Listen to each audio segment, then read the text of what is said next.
After 4 parts covering nearly 80 years, we arrive at the present. From the June 2025 war to the events unfolding right now. Part 5. Recent developments. The 12-day war, the fragile ceasefire, the Geneva talks, and the February 2026 strikes that changed everything. But wait. Before you watch Part 5, if you haven't seen Parts 1 through 4 yet, please check our profile first. All episodes are uploaded and available. Watching them in order will help you understand the full story. Start from Part 1 for better understanding. Now, let's continue with Part 5. June 13, 2025. Israel launched major airstrikes against Iranian nuclear and military facilities. The operations came amid ongoing discussions between the US and Tehran. Iran responded the same day with large-scale missile and drone attacks on Israeli cities.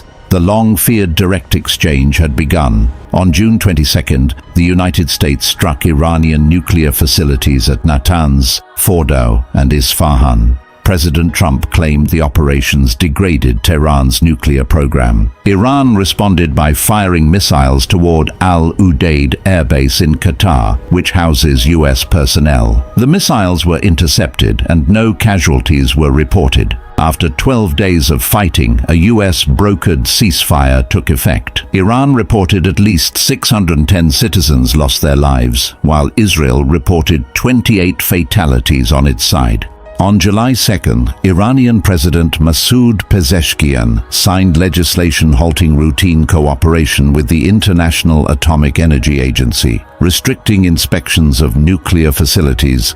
Foreign Minister Abbas Araghchi stated that Iran would not give up its uranium enrichment program, despite serious and severe damages from the June strikes. Iranian authorities arrested approximately 21,000 people in connection with the 12-day war with Israel, according to state media reports. 3 European countries triggered a mechanism reinstating United Nations sanctions on Iran for the first time in a decade. Diplomatic pressure intensified. President Trump announced that Iran had requested sanctions relief and signaled willingness to discuss the issue. Diplomatic channels remained open despite tensions. Protests broke out in major Iranian cities, including Tehran, over soaring prices after the rial plunged against the US dollar. Economic pressure mounted. On January 8th, authorities shut down the internet across Iran following the outbreak of anti-government protests. The blackout lasted more than 2 weeks. President Trump encouraged Iranians to keep protesting, stating that help is on the way. The US began bolstering its military presence off Iran's coast. Iran's supreme leader accused protesters of acting on behalf of Trump, stating that the US president's hands are stained with the blood of more than 1,000 Iranians. The United States deployed additional aircraft, naval assets, and defensive systems to the region. Military preparations accelerated alongside diplomatic efforts. On February 6, Iran and the United States began indirect nuclear negotiations in Geneva, mediated by Oman. The goal was to reach a new agreement curbing Iran's nuclear program. A second round of high-level talks resumed in Geneva. Both sides engaged through Omani mediators, but significant differences remained. Oman's mediators described a positive push, but acknowledged that significant differences remained between the parties. A third round concluded with Omani mediators reporting significant progress. Further discussions were planned for the following week in Vienna. On February 27th, Oman's foreign minister announced that Iran had agreed to reduce its nuclear material stockpiles to the lowest level possible. President Trump stated he preferred diplomacy, but warned that all options remained available. At approximately 6:20 AM Tehran, Iran time on February 28th, explosions were reported in the Iranian capital Tehran. A joint US-Israeli operation had begun. Israel's defense minister confirmed a preemptive strike on Iran and declared a nationwide state of emergency. Air raid sirens sounded across Israel. Reports indicated strikes near the offices of Supreme Leader Ayatollah Ali Khamenei in downtown Tehran. Roads to his compound were closed. President Trump announced that the US had launched a major combat operation in Iran aimed at eliminating threats from the Iranian regime. Within hours, Iran launched missile and air strikes across the Middle East, targeting locations in Qatar, the United Arab Emirates, Saudi Arabia, Bahrain, Kuwait, and Israel.